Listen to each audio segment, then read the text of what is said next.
Start. तो दोस्तों good morning.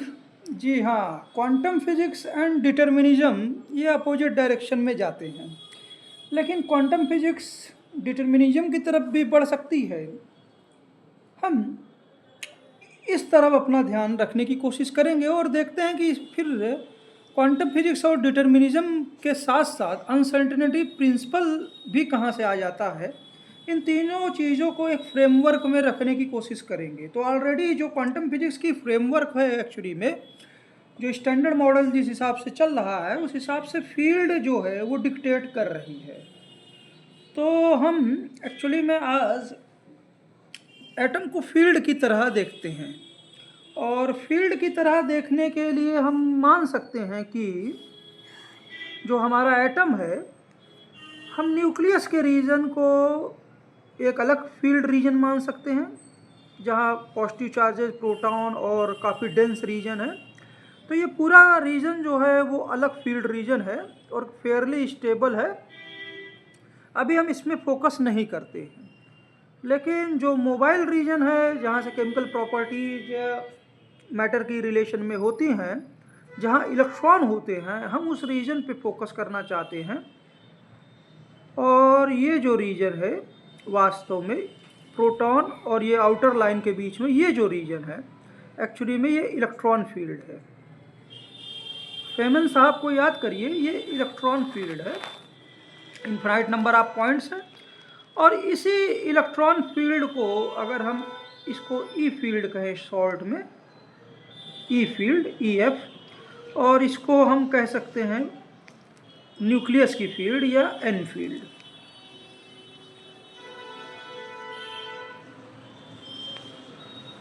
N F. तो अभी हम एन फील्ड पे फोकस नहीं कर रहे हैं, क्योंकि रदरफोर्ड एक्सपेरिमेंट से ये रीजन काफ़ी डेंस है, काफ़ी छोटा है, और अगर पार्टिकल के टर्म्स में कहते हैं तो सारा मास यही है ज़्यादातर एटम का। लेकिन हम इलेक्ट्रॉन के नेचर को समझना चाहते हैं, तो अगर फेमन साहब की बात माने, रिचर्ड फेमन साहब की, तो ये पूरा का पूरा रीजन क्या हो जाएगा, इलेक्ट्रॉन फील्ड हो जाएगा। अच्छा, ठीक है। अब ये एटम हम मान लेते हैं कि एटम और इस जो इलेक्ट्रॉन है जिस फील्ड में है, उस समय इस एटम की एनर्जी स्टेट हम मान लेते हैं कि वो E है। जी हाँ, एटम, जैसा कि बोर साहब ने कहा, कि नील बोर साहब ने, कि ये जो एनर्जी है ये डिस्क्रीट एनर्जी में एटम रह सकते हैं।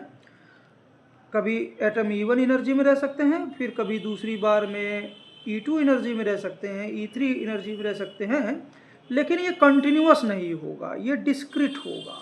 क्या होगा? डिस्क्रीट होगा।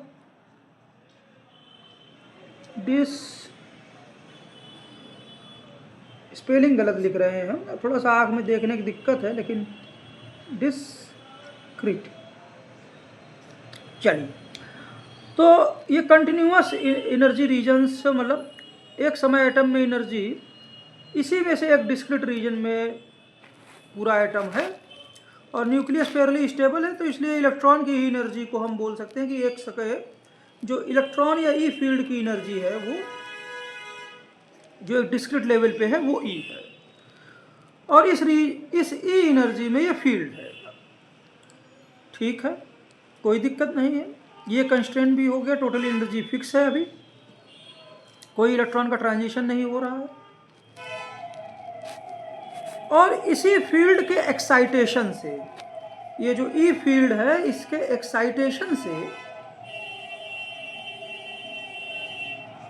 या इस फील्ड के फ्लक्चुएशन से, इस स्पेस के फ्लक्चुएशन से, किसी पॉइंट पर किसी समय इलेक्ट्रॉन, मान लीजिए एक पार्टिकल दिखता है, एक पार्टिकल दिखता है इसके फ्लक्चुएशन से।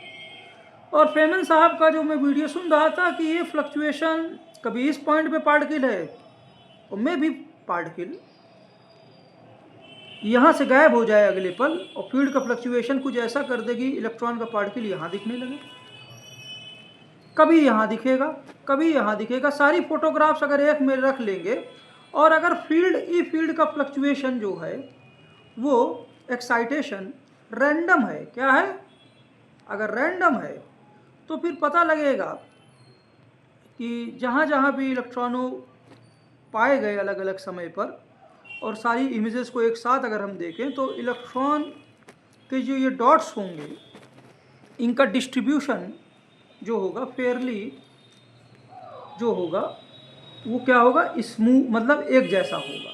मतलब पूरी की पूरी फील्ड, मतलब जो ये अलग अलग पोजीशन पे इलेक्ट्रॉन पाए गए हैं एक्सपेरिमेंट के दौरान, इनका डिस्ट्रीब्यूशन स्मूथ होगा, कोई पैटर्न नहीं शो करेगा।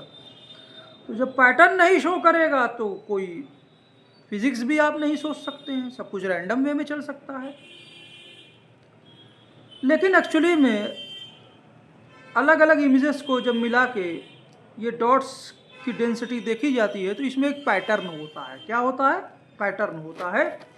ये जो इलेक्ट्रॉन डॉट्स के जो इमेजेस हैं ये पैटर्न शो करते हैं। क्या शो करते हैं? पैटर्न। तो पैटर्न अगर ये शो करते हैं तो इसका कहने का मतलब क्या है? कहने का मतलब ये है कि ये मान लीजिए प्लस चार्ज है, ये न्यूक्लियस की फील्ड है और ये इलेक्ट्रॉन फील्ड है। फील्ड के एक्साइटेशन से चाहे इलेक्ट्रॉन यहाँ दिखे, इलेक्ट्रॉन यहाँ दिखे, इसमें मास आ जाए तो मास के साथ मूवमेंट भी आ जाए, तो टोटल एनर्जी को हम हमेशा ई से रिप्रेजेंट करेंगे। फील्ड की एनर्जी मतलब पोटेंशियल एनर्जी प्लस जो इलेक्ट्रॉन है उसकी काइनेटिक एनर्जी।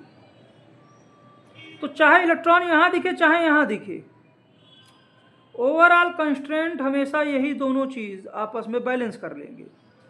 तो अगर केवल यही कंस्ट्रेंट है कि टोटल एनर्जी ई जो है, ई कांस्टेंट है, ई जो है कांस्टेंट है, और पोटेंशियल एनर्जी और काइनेटिक एनर्जी का सम फिक्स है, तो इलेक्ट्रॉन कहीं भी दिख जाए, इलेक्ट्रॉन कहीं भी दिख जाए कोई दिक्कत नहीं है। इलेक्ट्रॉन कहीं भी दिख जाए तो फिर पैटर्न दिखने की कोई बात ही नहीं है। पैटर्न से क्या लेना देना है, क्योंकि हर जगह ये कंस्ट्रेंट जो है पूरा हो रहा है। कहीं भी इलेक्ट्रॉन दिखेगा, काइनेटिक एनर्जी प्लस फील्ड की बची हुई पोटेंशियल एनर्जी टोटल एनर्जी के बराबर होगी। और हम किसी क्वांटम लॉ को, क्वांटम चीज़ को बैलेंस वो नहीं कर रहे हैं। हाँ, पार्टिकल इलेक्ट्रॉन का यहाँ दिखे, यहाँ दिखे, यहाँ दिखे, कहीं भी दिखे, किसी भी रीजन में दिखे, जो ई की वैल्यू है वही डिस्क्रीट ई की वैल्यू जो है वो वही है। अभी क्वांटम स्टेट चेंज नहीं हुई। लेकिन आप देखेंगे कि हर एक जो ये रीजन है इसका एक पैटर्न होता है जिसको हम ऑर्बिटल कहते हैं। और कहीं पे क्या बोलते हैं, इस रीजन के अराउंड कहीं पे डॉट्स ज़्यादा दिखेंगे, मतलब इलेक्ट्रॉन ज़्यादा एक्सपेरिमेंट करेंगे तो आप कहीं ज़्यादा बार पाए जाएंगे, कहीं कम पाए जाएंगे। तो एक पर्टिकुलर पैटर्न होता है। ये इसको मान लीजिए एस ऑर्बिटल की तरह, पी ऑर्बिटल में अलग पैटर्न होगा। तो केवल ये एनर्जी गवर्न नहीं कर रही है, केवल total energy, kinetic energy plus potential energy pattern नहीं दे सकता है, अदरवाइज सब कुछ रैंडम हो जाएगा, सब जगह प्रोबेबिलिटी एक हो जाएगी। इसका मतलब क्या है कि फील्ड आर्बिट्री मास्टर नहीं है। भले ही इसकी फील्ड की एक टोटल एनर्जी है, लेकिन ये अपने मन चाहे मर्जी से एक्साइटेशन करके किसी भी पॉइंट पर पार्टिकल को नहीं जनरेट कर सकता है। पूरी तरफ से रैंडमनेस सिचुएशन जो हम कहते हैं वो नहीं है। फील्ड कंस्ट्रेंट में है, ऑलरेडी एक कंस्ट्रेंट जो टोटल एनर्जी वाला है उसके कंस्ट्रेंट में है, लेकिन उसके बावजूद भी रैंडम तरीके से कहीं पे भी पार्टिकल को जन्म दे सकता है। तो पैटर्न देने के लिए फील्ड बाध्य नहीं है। तो इसका मतलब क्या है कि फील्ड पूरी तरह से इंडिपेंडेंट नहीं है। भले ही टोटल एनर्जी उस फील्ड की ई फिक्स कर दें, लेकिन वो इंडिपेंडेंट नहीं है। मतलब फील्ड के ऊपर और कंस्ट्रेंट, दूसरा कंस्ट्रेंट है। दूसरा कंस्ट्रेंट कुछ और नहीं है कि ये जो पार्टिकल जन्म लेगा, दैट इज यहाँ पर ये न्यूक्लियस के रीजन को हम अभी छोटा दिखा रहे हैं, इसके अराउंड जहाँ भी पार्टिकल जन्म लेगा, मान लीजिए जहाँ भी पार्टिकल बर्थ लेता है, सपोज यहाँ पर,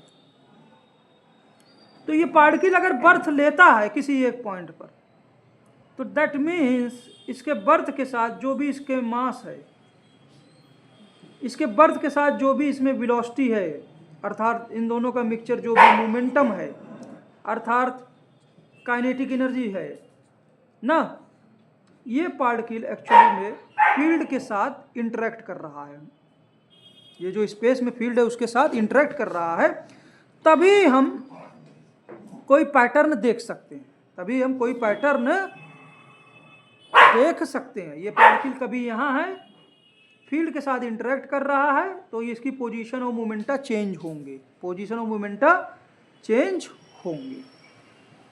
अगला प्रश्न ये आता है कि जब अगर पार्टिकल एक बार एग्जिस्टेंस में आ गया और उसमें मास हो गया, उसमें वेलोसिटी हो गई, उसमें मोमेंटा हो गया, काइनेटिक एनर्जी हो गई, तो फील्ड के साथ इंटरेक्ट करता है, इसलिए हमको ये पैटर्न मिलता है। इस बात को हम सब क्या समझ सकते हैं। और जैसे ही हम ये करने की कोशिश करते हैं तो हमको क्लासिकल मैकेनिक्स याद आ जाती है कि जो भी इसकी मोमेंटा का डायरेक्शन होगा, उस मोमेंटा का डायरेक्शन और फील्ड का इंटरेक्शन एक पर्टिकुलर आपको क्लासिकल रिस्पॉन्स देगा। काइनेटिक एनर्जी पोटेंशियल एनर्जी में स्पेस में बदलेगी, पोटेंशियल एनर्जी काइनेटिक एनर्जी में बदलेगी। ये सिस्टम इस तरह से दिखना चाहिए। अगला प्रश्न ये पूछ सकते हैं कि अगर फील्ड के एक्साइटेशन से केवल एक ही पार्टिकल क्यों बना? या तो फील्ड को आप फील्ड ही मानिए, कोई एक्साइटेशन इस तरह का हुआ ही नहीं कि कोई मास है ही नहीं, फील्ड फील्ड है। वो बात अलग है कि जब आप किसी फोटोन से सिस्टम को डिस्टर्ब करते हैं तो आपको एक डॉट मिल जाता है एक इलेक्ट्रॉन के करस्पॉन्डिंग, उसके पहले ये पूरी की पूरी फील्ड है, पूरी की पूरी फील्ड है। तो आप एक ही पार्टिकल को क्यों, फील्ड से एक ही इलेक्ट्रॉन का एक ही पार्टिकल क्यों आप सोच रहे हैं? आप ये भी नहीं कह सकते हैं कि ये जो पार्टिकल है, ये न्यूक्लियस है फॉर एग्जांपल, चारों तरफ ये जहाँ पे भी पार्टिकल जनरेट हुआ, इसमें जो भी मास होगा, वेलोसिटी होगी, मोमेंटा होगा, जो भी इसमें चार्ज दिखेगा, टोटल फील्ड का जो भी चार्ज दिखेगा इलेक्ट्रॉन का, आप ये कह सकते हैं कि ये पार्टिकल जो है ये रातों रात हवा में तो नहीं आ जाएगा, और एक ही पॉइंट पे क्यों आए? ये अगला क्वेश्चन ये है। कई पॉइंटों पे एक साथ पार्टिकल आ सकता है, क्योंकि फील्ड का एक्साइटेशन केवल एक ही पॉइंट पे कैसे प्रिसाइज हो गया? और अगर एक ही पॉइंट पे हो गया तो इसका मास क्या होगा? ये सब भी क्वेश्चन आएंगे। आ सकते हैं, बिल्कुल आ सकते हैं, क्योंकि फील्ड के एक्साइटेशन से अगर एक पॉइंट पे पार्टिकल दिख रहा है, एक रीजन में भी दिख सकता है, एक रीजन में भी दिख सकता है कि नहीं दिख सकता है फील्ड के एक्साइटेशन से ना। तो इसलिए जब यहाँ कहीं दिख सकता है और जहाँ एक मेजर पार्टिकल दिख रहा है, अगल बगल छोटे छोटे पार्टिकल भी दिख सकते हैं, क्लाउड भी हो सकता है, और जब यहाँ दिख सकता है तो यहाँ भी थोड़ा बहुत कहीं नहीं दिख सकता है, कहीं नहीं हर जगह दिख सकता है। दैट इज, अगर हम फील्ड को लेकर भी अपना, अगर हम क्वांटम फिजिक्स जो फील्ड की बात करती है, अगर फील्ड को भी लेकर हम उसके एक पर्टिकुलर एक्साइटेशन से एक पार्टिकल बना रहे हैं, तो मल्टीपल पार्टिकल मल्टीपल पॉइंट पे क्यों नहीं बना सकते हैं? लेकिन पूरी तरह रैंडम करने पर हमको पता लगेगा कि इलेक्ट्रॉन पूरी तरह से स्प्रेड हो गया, इलेक्ट्रॉन पूरी तरह से स्प्रेड हो गया और हर जगह डेंसिटी वही है। ये भी हमारा क्या बोलते हैं, प्रॉब्लम को सॉल्व नहीं करेगा। तो हम कुछ इस तरह से अपने आप को डेवलप कर सकते हैं कि ये न्यूक्लियस है, और चूंकि किसी भी पॉइंट पे कुछ ना कुछ मास या पार्टिकल डेवलप हो सकते हैं, लेकिन अगर एक कोई मेजर पार्टिकल डेवलप हुआ है फील्ड के एक्साइटेशन से, कोई मेजर पार्टिकल, सपोज ये इलेक्ट्रॉन का, जिसका मास m है, चार्ज E है, बचा हुआ मास है, और ये पार्टिकल की काइनेटिक एनर्जी ke है, बाकी एनर्जी फील्ड में है, और ये पार्टिकल एकाएक नहीं जन्म ले लिया है, कहीं ना कहीं ये पार्टिकल धीरे धीरे और नंबर ऑफ स्मॉलर पार्टिकल से ये पार्टिकल जन्म लेता है, बर्थ होता है। इस समय सारा पार्टिकल ये है, मैं भी अगली पोजीशन पे ये पार्टिकल जब अपने मूवमेंट के दौरान यहाँ पे हो, ये पार्टिकल कुछ छोटा हो जाए और इसका मास कुछ डिस्पर्स हो जाए, क्लाउड की तरह हो जाए। जब और पास में हो तो मे भी ये क्लाउड और बड़े रीजन में फैल जाए। इस तरह की भी सिचुएशन हो जाए। क्लाउड मतलब क्या है कि मास डिस्पर्स हो गया है। और चूंकि ये जो भी आप फिगर देख रहे हो, चाहे सिंगल पार्टिकल हो या मल्टीपल पार्टिकल हो या मेजर पार्टिकल माइनर में बदल गया, क्लाउड डिक्टेट करने लगा, क्लाउड मतलब डिस्ट्रीब्यूटेड मास सिस्टम हो गया, जो कुछ भी आप देख रहे हो फील्ड के एक्साइटेशन से देख रहे हो, इसमें कोई डिनाई नहीं कर रहा है। तो एक्चुअली में जो फील्ड में इन्फिनाइट नंबर ऑफ पॉइंट्स हैं और जिस फील्ड में एनर्जी है, उसके एक्साइटेशन से अगर एक पार्टिकल बनता है और वो पार्टिकल वास्तव में इस फील्ड के स्पेस के साथ इंटरेक्ट करता है तो अपना नेचर चेंज करता है। और अगर पार्टिकल फील्ड के साथ इंटरेक्ट कर रहा है तो ऐसे हवा में तो नहीं कर रहा है, फील्ड के साथ इंटरेक्ट कर रहा है, पार्टिकल यहाँ बन रहा है, फिर ये क्लाउड हो जा रहा है, या फील्ड जो है, ये जो पार्टिकल है अपने बगल का जो स्पेस है जिसमें एनर्जी है, इस बगल का स्पेस है जिसमें एनर्जी है, उसी के साथ इंटरेक्ट करेगा। तो क्यों ना हम अगर एक डायमेंशन में देखें पूरे सिस्टम को, तो क्यों नहीं हम फील्ड को ही कुछ मासलेस पार्टिकल्स में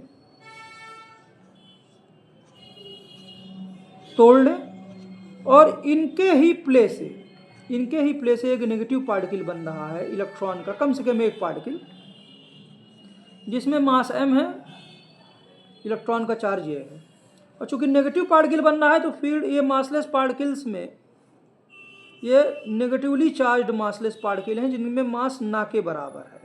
अभी मास पूरा यहाँ दिख रहा है और मास है तो यहाँ पे वेलोसिटी भी है, और ये पार्टिकल जो है इस क्लाउड के विरुद्ध अगर जा रहा है, इस नेगेटिव फील्ड के विरुद्ध अगर जाएगा तो ये अपना मोमेंटा खोएगा। और जैसा कि पिछले मॉडल में हमने शो करने की कोशिश की कि ये जो है, ये नेगेटिव पार्टिकल्स पास आएंगे तो रिपल्सन बढ़ेगा, मतलब पोटेंशियल एनर्जी सिस्टम की बढ़ेगी, और ये बगल वाले जो ये मासलेस पार्टिकल्स हैं जो जस्ट पार्टिकल के बगल हैं, वो एक्चुअली में ओवरलैप करने लगेंगे। क्या करने लगेंगे? ओवरलैप। पार्टिकल का मूवमेंट एक्चुअली में फील्ड में मासलेस पार्टिकल में जाएगा, और मासलेस पार्टिकल जब उनको जगह नहीं मिलेगी तो ओवरलैप करने लगेंगे। तो ये जो पार्टिकल जो अभी काफ़ी बड़ा था, इसका मास और वेलोसिटी काफ़ी छोटा हो गया अब ये, और इसके मास स्प्रेड होके दिखने लगे।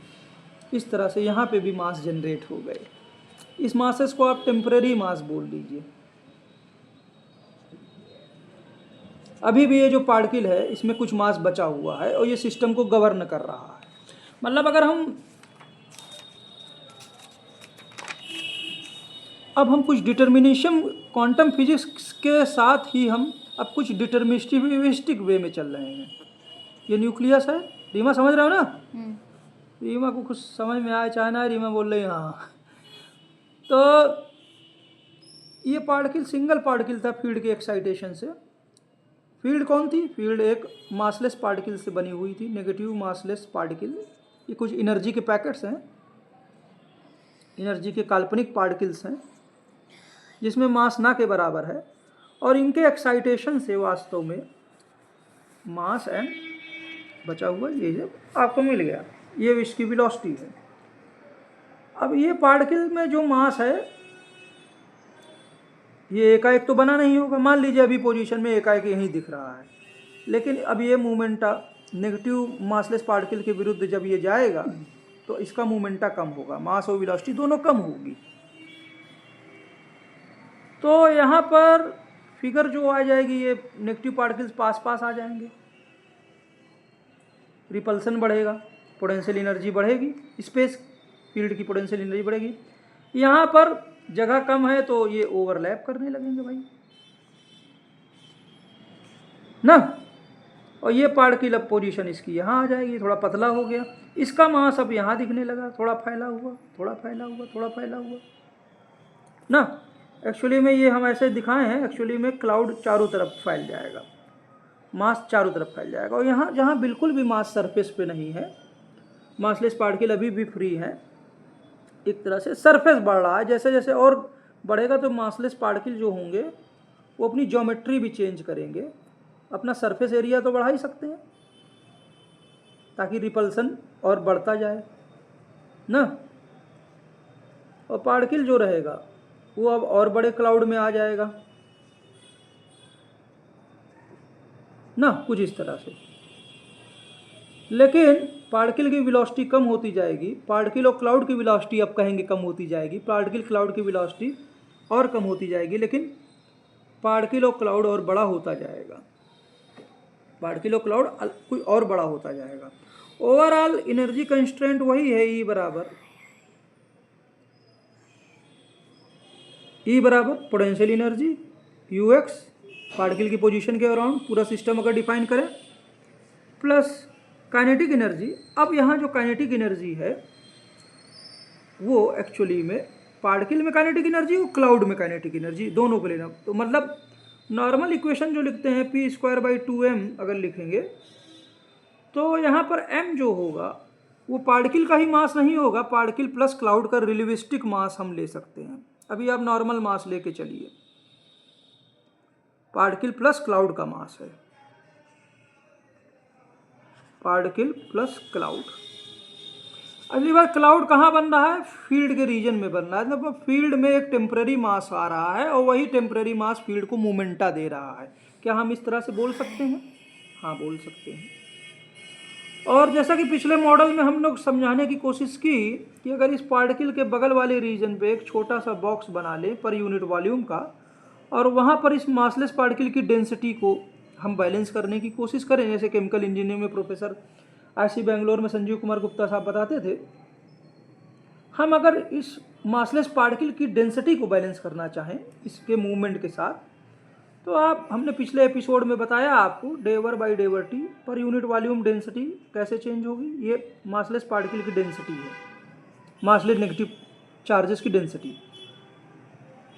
वो डिफ्यूजन के कारण पार्टिकल की डेंसिटी अलग अलग होगी, तो -d dV²/dVx² ψxt प्लस ये जो मासलेस, चूंकि पार्टिकल ही है, देखिए मासलेस पार्टिकल से इंटरेक्ट कर रहा है, कोलाइड कर रहा है ना, तो इसलिए रिबाउंड टर्म भी एक रखिए, क्योंकि इस वॉल्यूम में डिफ्यूजन के कारण आया जाएगा जो ठीक है, लेकिन ये जो मेजर पार्टिकल है ये मासलेस पार्टिकल को वापस भी रिबाउंड करेगा। तो दूसरा टर्म अब b कांस्टेंट के साथ आ जाइए और ux इंटू रिबाउंड के लिए टर्म लिख लीजिए, जहाँ मूवमेंट पोटेंशियल एनर्जी के अनुसार है और ψxt जितने पार्टिकल्स मासलेस पार्टिकल अगल बगल होंगे। तीसरा टर्म ये कि मासलेस पार्टिकल्स आपस में यहाँ पर देखिए ओवरलैप करके कुछ मासलेस पार्टिकल खत्म हो जाएंगे। डिफ्यूजन से जो आएगा रिबाउंड से आएगा, लेकिन इसमें से कुछ पोर्शन ओवरलैप कर जाएगा, तो पार्टिकल्स की टोटल संख्या जो हो जाएगी वो घटाएगा वो, तो माइनस टर्म कर लीजिए एक कांस्टेंट के साथ, और ये भी मूवमेंट और ψxt पे निर्भर करेगा। एक टर्म, दो टर्म, तीन टर्म आ गए ना। ओवरऑल ये वाला टर्म और इन दो टर्मों को अगर हम और अच्छे से अरेंज कर लें, अच्छा ये क्या टर्म है, ये एक्चुअली में मासलेस पार्टिकल कैसे मास में बदल रहा है, ये जो मासलेस पार्टिकल्स ओवरलैप करके कैसे मास को, क्लाउड को जन्म दे रहे हैं। क्लाउड यहाँ भी हो सकता है, कुछ ना कुछ मास क्लाउड का यहाँ भी जन्म ले सकता है ना। तो एक तरह से ये वाला जो टर्म है इसको हम और अच्छे से अरेंज कर लें अगर, तो dV/dT is equal to -d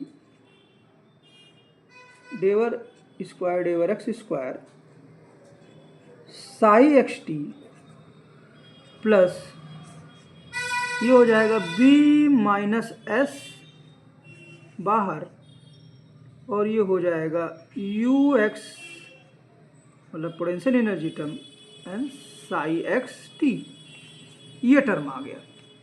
अच्छा ठीक है, कोई दिक्कत नहीं है। लेकिन अगर केवल इस टर्म को देखें तो ये एक्चुअली में मासलेस पार्टिकल्स कैसे घट रहे हैं, तो मासलेस पार्टिकल अगर कैसे घट रहे हैं तो एक्चुअली में ये टर्म जो है वास्तव में क्लाउड में चाहे टेम्पररी मास हो चाहे रियल मास हो क्या फर्क पड़ता है, वो क्लाउड की डेंसिटी को चेंज करेगा। ये क्या चेंज करेगा? क्लाउड की डेंसिटी पर यूनिट वॉल्यूम को चेंज करेगा। तो एक्चुअली में इस टर्म को हम सब्स्टिट्यूट कर सकते हैं। रेट ऑफ चेंज ऑफ पर यूनिट वॉल्यूम, कैसे डेंसिटी चेंज हो रही है, पर यूनिट वॉल्यूम कैसे मास चेंज हो रहा है, तो that is del by del t of density per unit volume. Cloud में डेंसिटी कैसे चेंज हो रही है, रो मटेरियल की density, multiplied by some constant, multiplied by some constant. हम उस कांस्टेंट को अभी मान लीजिए, इस कांस्टेंट को एक्चुअली में हम के रखें या यस रखें, अभी तो सब आर्बिट्री वे में चल रहा है, तो ऐसे ही रख लीजिए, मान लीजिए। तो हमारी जो इक्वेशन एक्चुअली में हो जाएगी, ये देखिए रीमा, अच्छे से बनाना वीडियो। हाँ, डेवर बाई डेवर टी। सो रहा है क्या बे रीमा? कैमरामैन सो रहे हो क्या? नहीं, जाग गए। कैमरामैन भी हमारी बकवास से परेशान हो गए। तो माइनस डी ठंडा बहुत है। Del square del x square अबे मारना यार। Psi x t plus b times, ये रिबाउंड टर्म हम लिख रहे हैं, u x into psi x t minus s times del by del t of rho. Rho क्या है? डेंसिटी चेंज, फील्ड में कितनी डेंसिटी चेंज हो रही है। इस टर्म को इधर ले आते हैं, तो ये हो जाएगा del by del T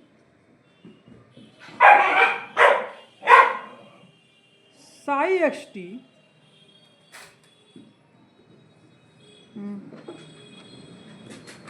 plus s times del by del t into rho. ये लेफ्ट हैंड साइड में आ गया, और ये बराबर हो गया minus d del square del x square psi x t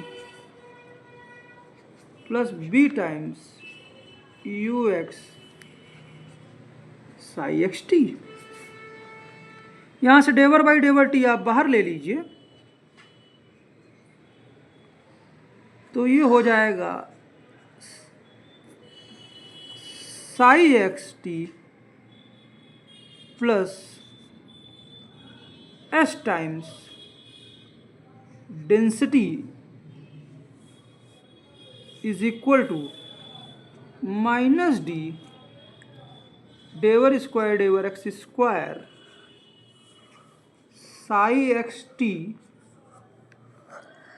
plus b times u x into psi x t.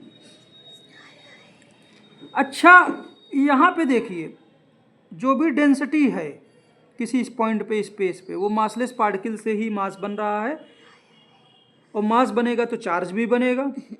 ये Sai x T क्या था? मासलेस पार्टिकल की डेंसिटी।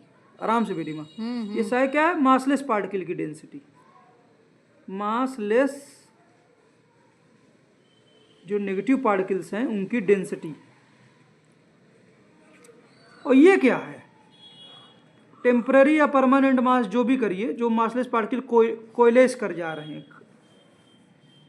ये है mass density.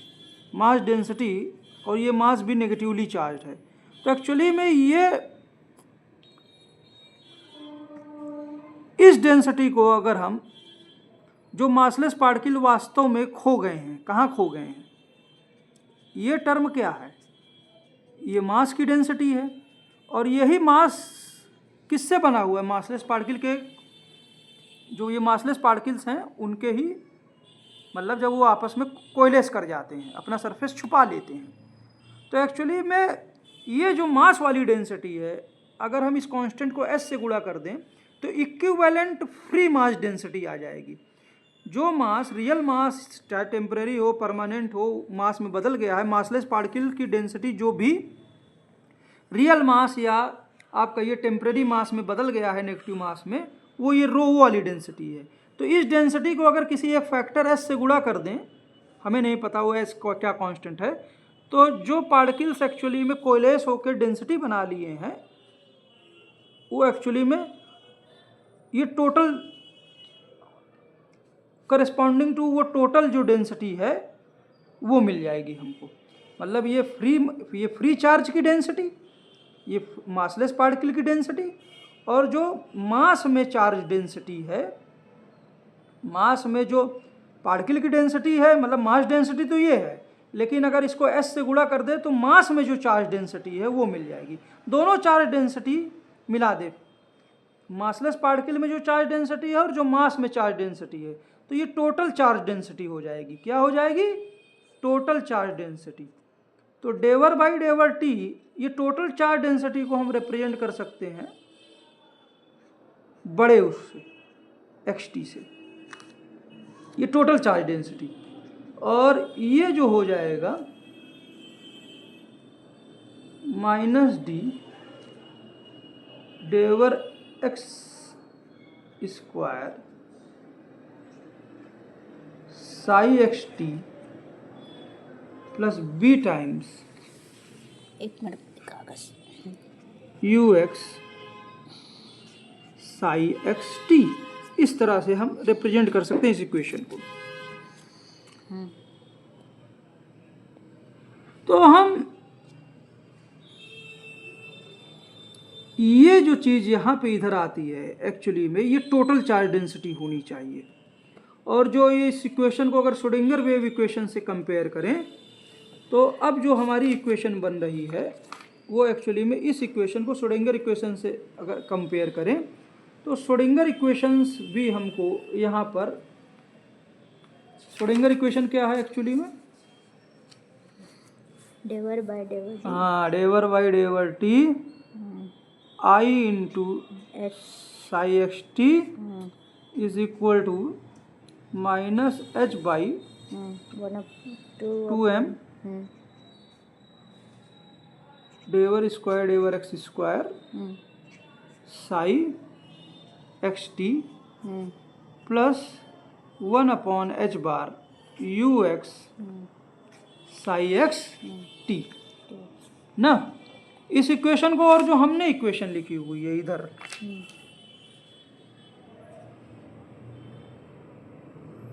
डेवर by del T, ये क्या हो जाएगा?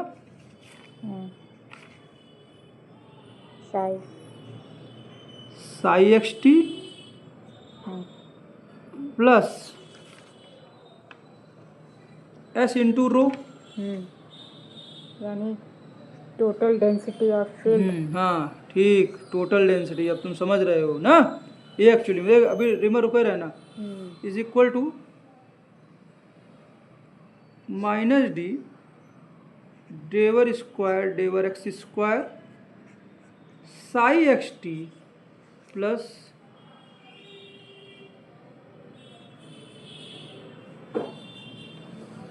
B times u x into psi x t.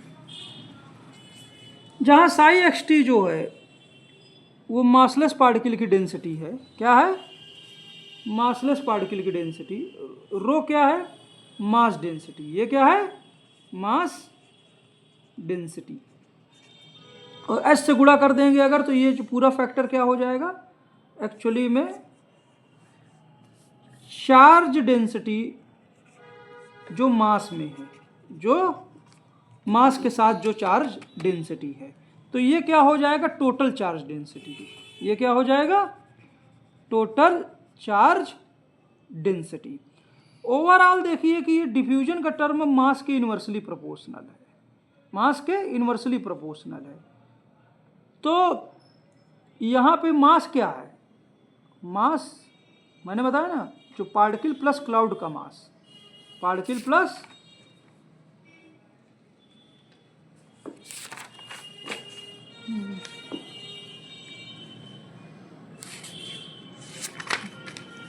Is equal रुक जाओ,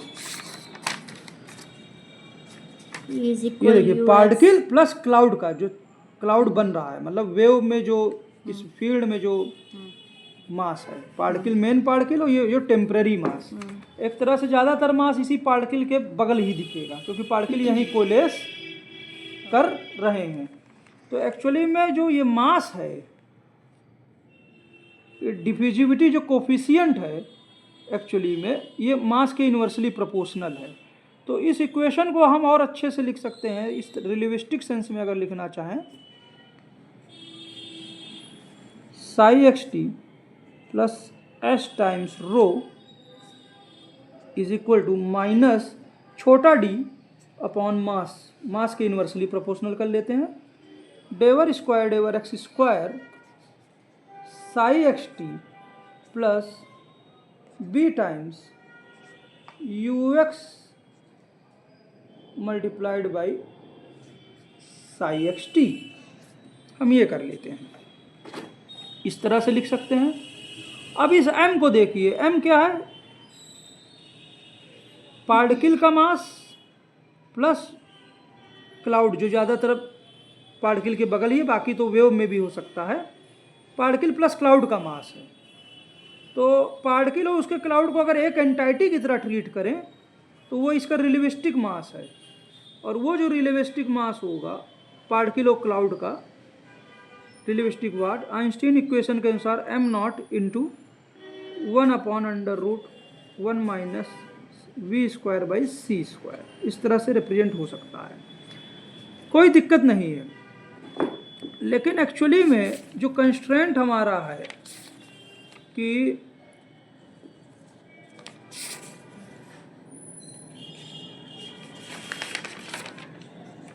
ये जो पार्टिकल है जब ये अपना मोमेंटम लूज करेगा क्लाउड में देगा और इससे कुछ मास भी जनरेट होगा ना, तो पार्टिकल और क्लाउड एक्चुअली में धीरे धीरे स्लो होगा। क्या होगा, धीरे धीरे वो पार्टिकल और क्लाउड एक्चुअली में स्लो होगा। तो इसलिए हमने इक्वेशन में क्या किया कि मतलब हो क्या रहा है कि ये न्यूक्लियस है और ये पार्टिकल है, इसका मास है, इसकी वेलोसिटी है, इसका मोमेंटा क्लाउड में ट्रांसफर हो रहा है, मोमेंटा क्लाउड में। तो ये पार्टिकल यहाँ पे आता है तो क्लाउड भी बना लेता है, ज़्यादातर क्लाउड यहीं दिखता है, ठीक है।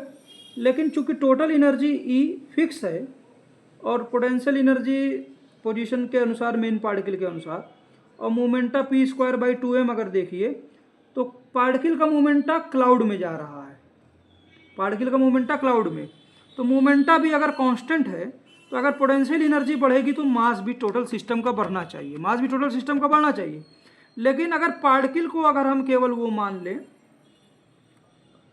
तो ये पार्टिकल की वेलोसिटी कम हो रही है, और चूंकि क्लाउड भी इसी के साथ जुड़ा हुआ है तो इसका मोमेंटा क्लाउड में, क्लाउड भी स्लो हो रहा है। तो पार्टिकल और क्लाउड चूंकि स्लो हो रहे हैं तो रिलेटिविस्टिक इक्वेशन तो एक्चुअली में टोटल मास को कम दिखाएगी क्योंकि वेलोसिटी घट रही है, वेलोसिटी घट रही है।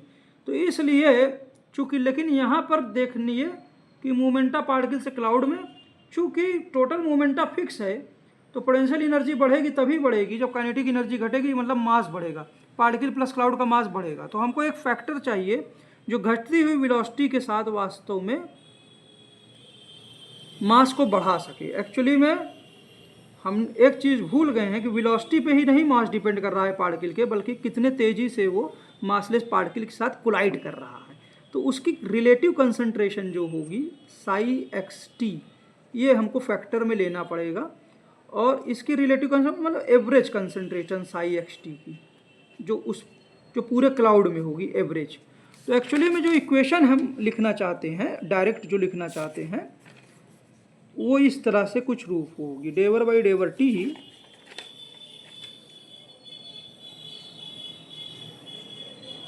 Sai x t free charge density plus s times rho is equal to minus d upon m, relativistic mass में mass plus cloud multiplied by spectre को 1/√1 minus v square by c square को actually में हम gamma, इसको gamma से represent कर सकते हैं शॉर्ट के लिए, गामा मल्टीप्लाइड बाई पार्टिकल की जो कंसंट्रेशन है रिलेटिव साई एक्स टी, क्योंकि ज़्यादातर मास क्लाउड का वहीं है, पार्टिकल के बगल ही है ना,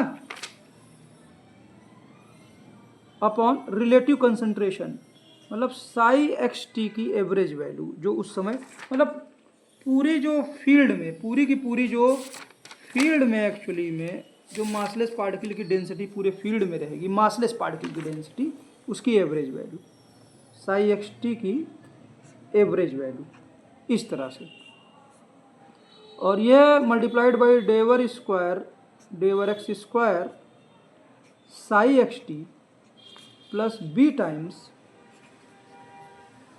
you x into psi x t. तो ये हो जाएगा del by del t psi x t plus s into rho is equal to minus d, ये वाला फैक्टर ऊपर चला जाएगा और इसको आप M naught into gamma, am not क्या है, पार्टिकल और क्लाउड का रिलेटिविस्टिक मास मतलब इनिशियल मास, वो क्या है आप लोग सोचिएगा, हम तो अभी फिलहाल इतना ही सोच पा रहे हैं। और ये हो जाएगा साई एक्स टी की average value divide by psi x t की जहाँ मेन पार्टिकल है उसकी value multiplied by derivative, slash a b नहीं लिखे हो, रुक जाओ, x t plus b times u x into psi x t. ये हमारी एक्चुअली में रिलेटिविस्टिक स्क्रोडिंगर इक्वेशन कुछ इस फॉर्म में आपको दिखेगी। Del by del t psi x t, ये फ्री चार्ज डेंसिटी, ये करस्पॉन्डिंग टू चार्ज डेंसिटी है एक्चुअली में मास के करस्पॉन्डिंग चार्ज डेंसिटी, ये बराबर हो जाएगा माइनस डी एक कांस्टेंट है m naught into gamma multiplied by psi की एवरेज वैल्यू जो पूरे क्लाउड में रहेगी divided by psi x t की वैल्यू जहाँ पार्टिकल है multiplied by del x square psi x t plus b times u x into psi x t. अब हम कहना क्या चाहते हैं कि ये न्यूक्लियस है और चारों तरफ फील्ड है, किसी एक पॉइंट पे अगर कोई परमानेंट पार्टिकल बनता भी है और फील्ड एक्चुअली में मासलेस पार्टिकल से बनी हुई है और एक्चुअली में ये पार्टिकल इनसे इंटरेक्ट करता है, आगे चल के ये पार्टिकल इसका मास डिस्ट्रीब्यूट होता है, फैलता है, दैट इज हम एक पार्टिकल से नहीं डील कर रहे हैं क्वांटम मैकेनिक्स में, हम पार्टिकल प्लस उसके क्लाउड से डील कर रहे हैं।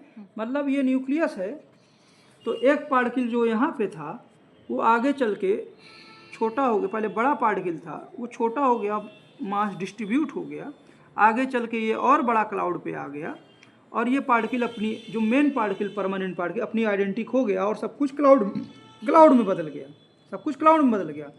अब हुआ क्या कि जो मेन पार्टिकल ये था अब क्लाउड हो गया, और क्लाउड जब वापस ये पूरा क्लाउड जाएगा फिर से इसमें कन्वर्ट होगा, तो कोई ज़रूरी नहीं कि ये मेन पार्टिकल अंत में बचा हो, में भी अब शुरुआत यहाँ से हो, कहाँ से हो, यहाँ से। ओरिजिनल पार्टिकल अपनी आइडेंटिटी खो चुका है और क्लाउड में अब नया पार्टिकल अब चीज़ों को गवर्न कर रहा है। तो अगर यही पार्टिकल अपनी आइडेंटिटी बचाए रहता, ये पोजीशन इसकी यहाँ होती, ये पोजीशन यहाँ होती, ये पोजीशन यहाँ होती, तो ये आप डिटरमाइन कर लेते, डिटर्मिनिस्टिक हो जाता पूरी तरह से 100% डिटर्मिनिस्टिक। लेकिन पार्टिकल अपनी आइडेंटिटी खो चुका है अब क्लाउड में, और में भी क्लाउड का कोई एक पार्टिकल अब चीज़ों को आगे ले जा सकता है। मतलब कोई भी एक पार्टिकल जो दिख नहीं रहा है आगे, अब ये पार्टिकल यहाँ ना कोई, रीमा देखो हटो, जाए नहीं यहाँ आओ, नहीं जाए नहीं, हाँ ये पार्टिकल यहाँ हो जाएगा, कहाँ हो जाएगा, यहाँ हो जाएगा। तो एक्चुअली में पार्टिकल की पोजीशन क्या थी, अगर ये पोजीशन थी तो पार्टिकल यहाँ होना चाहिए था, लेकिन वास्तव में अब यहाँ से गवर्न हो रहा है, तो पार्टिकल की पोजीशन में हमको डिफरेंस दिख रहा है, डेल एक्स इसी तरह से पार्टिकल की पोजीशन में डिफरेंस है, इसका इसलिए मोमेंटा में भी डिफरेंस है, मोमेंटा में भी, इनिशियल मोमेंटा में भी डिफरेंस है, और इन्हीं दोनों का अनसर्टेनिटी, इनसे ही अनसर्टेनिटी प्रिंसिपल बनता है। जय, थैंक यू सर, मिलते हैं नेक्स्ट एपिसोड में। जाओ।